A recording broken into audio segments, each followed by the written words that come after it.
This is a lecture from OpenTuition. To benefit from the lecture, you should download the free lecture notes from opentuition.com. Okay, so let's go through and have a look at an example on IFRS 5, non-current assets held for sale. And it's a typical style question that you get from a published company accounts question. Because here what we're asked to go through and do is we're asked to prepare extracts from the financial statements. So here usually the SFP, statement of profit or loss, is where it will have an impact. And here we're looking at, for the year ended December, is it 20x4. So if I'm going to go through there and prepare my extracts, I'm looking at my statement of financial position. I know because of the chapter that we're in, we're looking at non-current assets held for sale. So within my current asset section, you will have a non-current asset held for sale. Then what you also have is the statement of profit or loss, and I'll leave that blank because we're not exactly sure 100% what's going to go through there. But you know, if you're thinking back to your general knowledge about PPE, you could have some depreciation.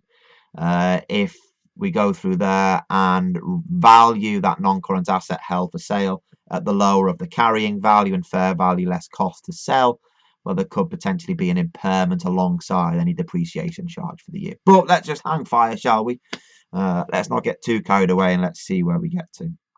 So what have we got? Key bit, year end December X4. We're told here York bought an asset at a cost of $120,000 on the 1st of January X1. So that's what, 4 years ago? 1, 2, 3, 4. Yeah, 4 years ago.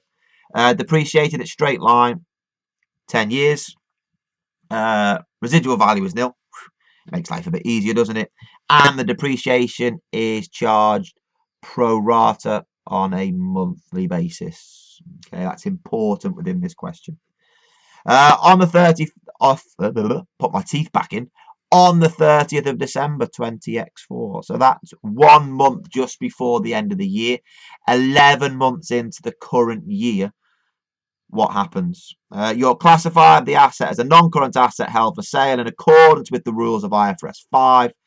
Discontinued operations and non-current assets held for sale. Boy, that's a mouthful, isn't it? And it says at the date, the fair value of the asset was 70. The cost to sell were $2,000. Okay, so you can look there at the fair value less cost to sell. Is that going to be 68,000? The 70 less the 2.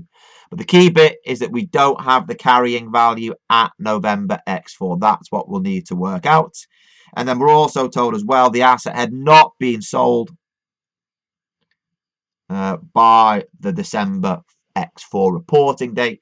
So therefore, once it's been classified as a non-current asset held for sale in November, it's still there in December.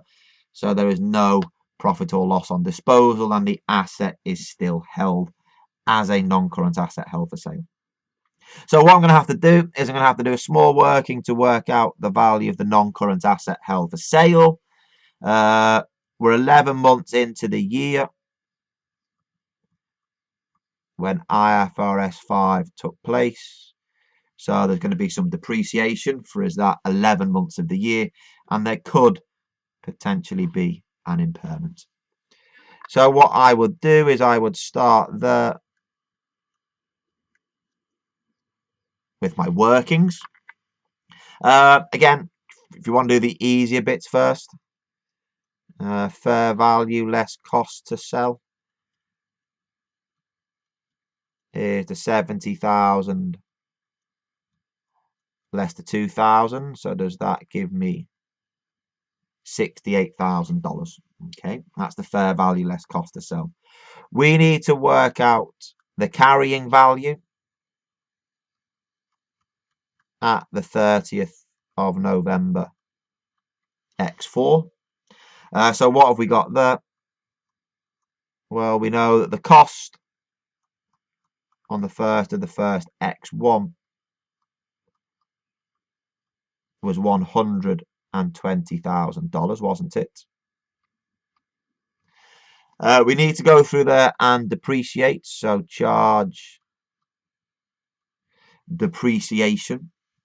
There's several different ways in which you can do it.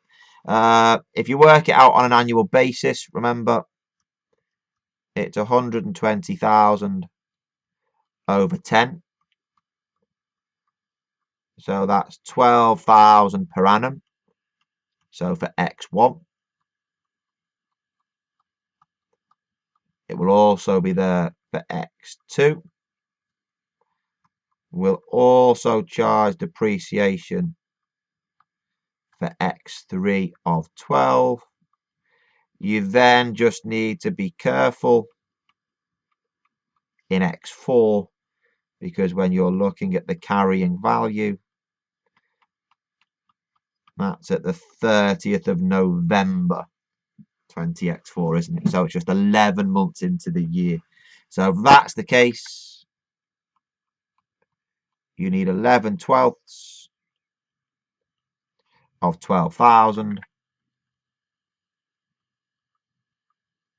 which is 11,000, isn't it?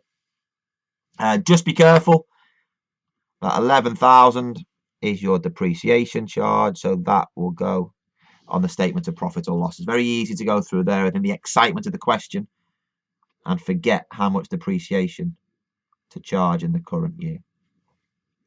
If you go through there and work out the carrying value, 120 less, what's that in total? Is that 40? Is it 47,000 accumulated depreciation? You can just do it all on your calculator. So does that give me a carrying value of 63,000? 63? 73. Be careful. Easy to make mistakes, isn't it? There we go. Glad I spotted it. 73,000. If I don't spot it, you just point it out in the comments at the bottom. And I'm like, oh no, I've got to go back and record it again. So what you've got there, 73 is the carrying value, isn't it?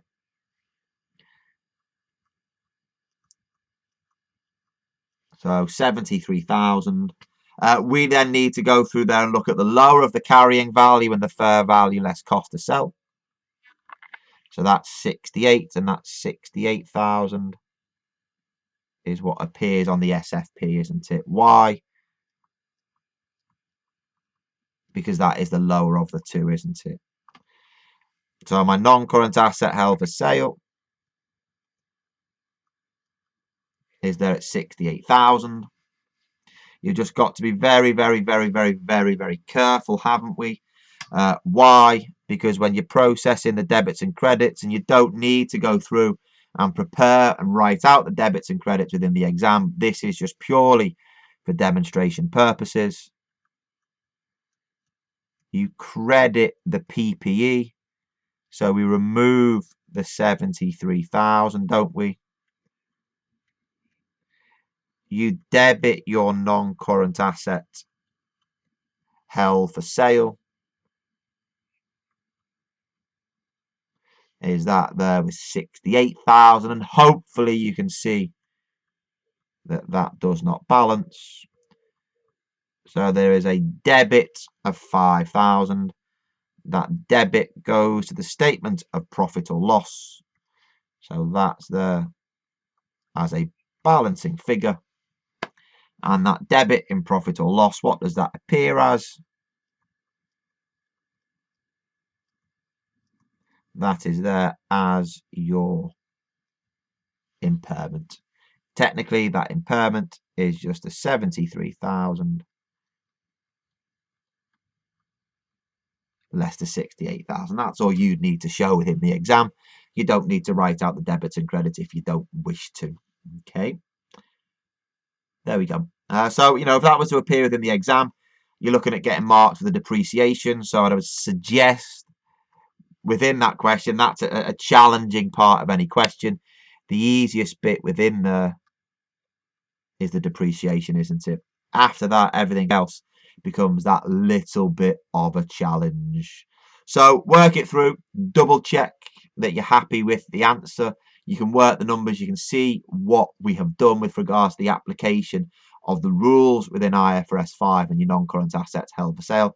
And then just have a practice at some objective test questions, so your multiple choice questions and any other questions there may be on the topic within the study text or the revision kit of your chosen tuition provider. Other than that, that's it for now on your non-current assets held for sale.